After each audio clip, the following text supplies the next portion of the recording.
Can we start with your interest in the whole connection of the UFO phenomenon to the Nazis in World War II and the subsequent development of that after the Second World War? Mm-hmm. Well, I think it's important right off the bat for people to understand that I think that there's a definite connection between the Nazi UFO technology, which I want to make some clarifications before we go too far into that. But there's a definite connection between that and the secret space program and what you called the breakaway civilization in your UFOs and national security state books. I think there's a definite connection there. But before we go too far, I want to clarify something. The Nazis, as far as I have been able to tell, were working on so-called flying saucers, but these were not field propulsion, anti-gravity type of saucers. They were simply vectored jet turbine types of saucers. There are a number of patents that were taken out in this country by Germans that had been brought over here that kind of indicate, if you go back and look at some of the stories about Victor Schauberger and Rudolf Fleissner, that this is the kind of craft that they were actually working on.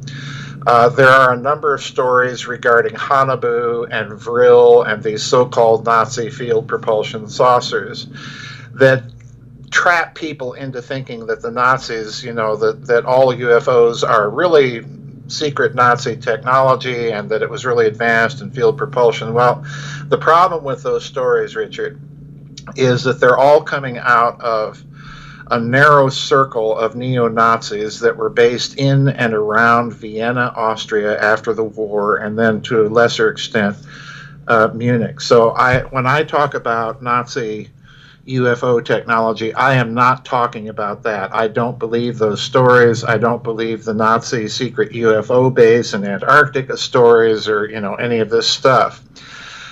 So that's the first caveat that we have to get on the record, that this is not what I'm talking about. The story that interests me the most with respect to some of this advanced Nazi technology is the story of the bell, and this story was broken by Igor Vitkovsky shortly after the collapse of the Warsaw Pact. And then after German reunification, this was picked up by Nick Cook in his book Hunt for Zero Point. Right. But Vitkovsky, I got interested in the story, Richard, because what Vitkovsky did, it's a very rare book. It's called The Truth About the Wunderwaffe. And it's really an excellent book because the amount of detail in it about the Bell Project, as far as I was concerned, allowed you to go back and kind of try to reverse engineer the physics conceptions that they may have been playing with and what they may have been up to. So I became fascinated with that for that reason. And I've attempted in the various books to kind of reverse engineer what I think may have been going on in their heads when they came up with this crazy device. Can we talk a little bit more about this? The bell Sure. is very famous, infamous. It's almost legend because, as far as I know, all the information about it came out, correct me if I'm wrong, after the war during some trials in Eastern Europe against Nazi war crimes. And locals, I believe, in Czechoslovakia talked about this experiment, and it was called Die Glock, the Bell. And it involved, as Nick Cook wrote about way back in, I think, 2002, that book was, it involved like rotating mercury, and it created a kind of a plasma field, if I'm not mistaken.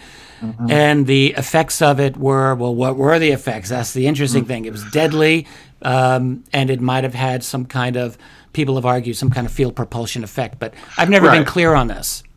All right. The Bell story is coming out of an affidavit that was sworn out by an SS general that was tried by a post-war war crimes trial in Poland. His name was Jakob Sporenberg.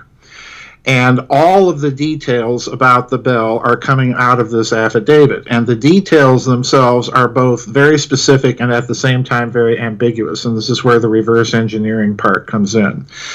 But basically, the details are that this device was about 15 feet wide, maybe 15 to 18 feet tall. It was kind of bell-shaped. Yeah. There are indications that this was kind of a ceramic covering of some sort. On the inside of this device, Spornberg said that they had 2 counter-rotating drums. Now, he does not say whether or not these drums were nested one inside the other or stacked one on top of the other. In my view, so counter-rotating, one going this way and one going the other this going way. the other way, right? Now, inside of these counter-rotating drums, they put a serum, which was codenamed Serum 525, which he described again as being a heavy, cherry red, maroon-like substance that was very, very heavy. And again, taking those details, what I did, and a number of other details, like the fact that the Nazis were stockpiling gobs of thorium during the war, and nobody can figure out to this day what they were stockpiling thorium for.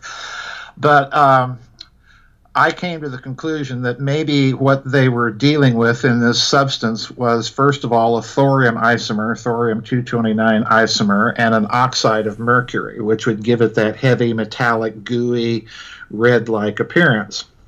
And they were doing this in these counter-rotating drums. They put this substance in it and spin these drums up, and then they would pulse these drums with gobs, massive amounts of direct current electricity. And again, that's another little detail that you have to kind of reverse engineer, because they built a whole power plant at the installation in the Harz Mountains where they were testing this device. Well, I'm thinking, well, why do you need to build a whole power plant there? And the final clue here is that people that were in the presence of this device said that it made a buzzing sound. The Germans actually nicknamed this device Der Bienenstock, the beehive. So it made a buzzing sound. Oh. So I thought, well, that's kind of a signal of a voltage gate opening and closing very rapidly. You know, you hear that buzzing sound if you listen to Tesla coils going off. So I thought, okay, they're using gobs of direct current electricity, so that's why they build the power plant there. They're spinning this stuff up. And basically, I think what they're attempting to do is they're trying to create a plasma out of this, create a differential plasma rotation, and see if they get some sort of gravity effect out of it. And they're measuring any time dilations, you know, following Einstein. They're measuring any time dilations they're getting from this, from the radioactive material in this substance. Again, so, I just want to. This is a chain of ifs. I just want to stop. So by time dilations, you're talking about any odd effects in time itself, if it's affecting time itself. Exactly. Right. If you have a measurable difference in the rate of radioactive decay of a known substance like thorium, that would have a measurable rate of radioactive decay. If that varies significantly while you're doing this, then you're getting a time dilation effect, and they're getting a gravity effect. Well, in Witkowski's presentation of all of this material, he presents the fact that certain witnesses at the nearby Gross-Rosen concentration camp would see this kind of acorn device glowing a pale blue glow, levitating above the tree line at night. And he concluded that was a bell, and I think he's probably right. And here's the problem. All it does is levitate. It goes up and it comes down. It doesn't, it doesn't zigzag around in the sky like UFOs have been reported to do. So you're dealing, I think, here with, perhaps a prototypical, highly experimental, high-energy experimental thing. And would it have been for propulsion, or could it have been for any number of other things, I would wonder, right? Well, the problem here is, you can use it for propulsion, but it's killing everybody. The first time they test this thing, it zaps, some of the scientists testing it into the nether realms. So so you've got a device here that, yeah, is clearly some sort of prototypical technology, but it's not flying around. They can't put anybody in it to pilot it or steer it, and it still has to be connected to this honking big electrical plant. So we can say that, yeah, this is kind of a step in the technology tree, but it's not to the stage that we get Hanabu and Vrillcraft, flying around and flying to the moon and back and so on and so forth. No, it's not that at all.